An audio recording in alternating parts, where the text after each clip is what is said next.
14 ရက်9လ2026အင်္ဂါနေ့အတွက်အဲ့ဒီမှာပရိမူကိုအရင်သွားကြည့်ကြမယ်ပရိကဟိုရက်တရတော့ပဲနှလုံးမှယူပါမယ်3 6နှလုံးပေါင်းရင်16က29တိပရိနဲ့ဆင်းပါတယ်နောက်တစ်ခါ9နှစ်နှလုံးပေါင်း16ပါ16ပရိနဲ့83ဆိုပြီးဆင်းတယ်ဒီအတိုင်းပဲဆက်ပြီးနေမယ်ဆိုရင်တော့မနေ့ဖက်မှာနှလုံးပေါင်း38ဒါပရိပါပဲအဲ့နှလုံးပေါင်း38ကိုသူကဝမ်းချင်းအနေနဲ့ဆိုလို့ရှိရင်တော့ဒီနှလုံးကိုဒီနှလုံး10ကိုသူက9-3 ညအချိန်နဲ့ဒီနှလုံး10ဒီနှလုံး5နောက်တစ်ခါဒီနှလုံး6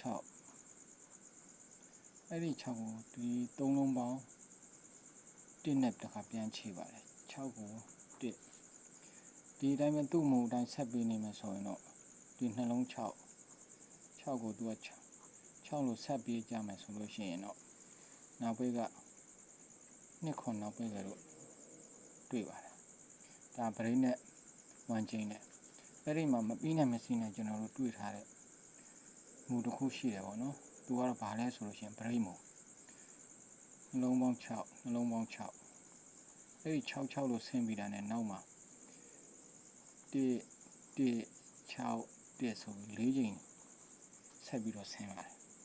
အဲ့ဒီလိုပဲနှလုံးပေါင်းခွန်ပရိနှစ်ချက်ရိုက်ပြီးတာနဲ့ဒီမှာ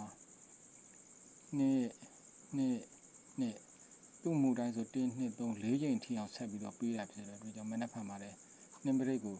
လက်လွှတ်လို့မရသေးပါဘူးအဲဒီတော့14 ရက်9လ2026အင်္ဂါနေ့မနေ့အတွက်နေကုန်းအထီးကြီးရတော့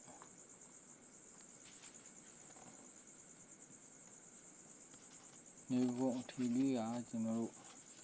ခွန်4နဲ့သွားပါမယ်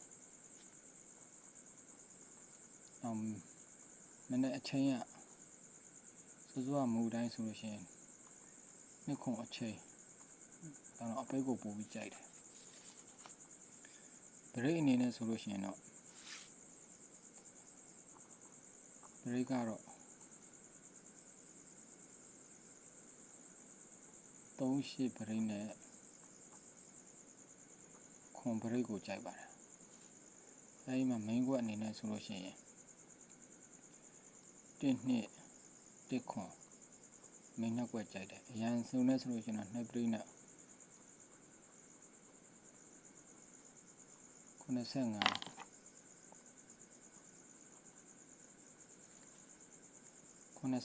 85အဲ့ဒီကဏ္ဍတွေကအရန်အနေနဲ့ကြိုက်ပါတယ်35 3ည3 3ညမူ3ည5ဆိုတော့ကဏ္ဍတွေအရန်အနေနဲ့ကြိုက်ပါတယ်အားလုံးပဲမနက်ဖြန်မှာအဆင်ပြေကြပါစေ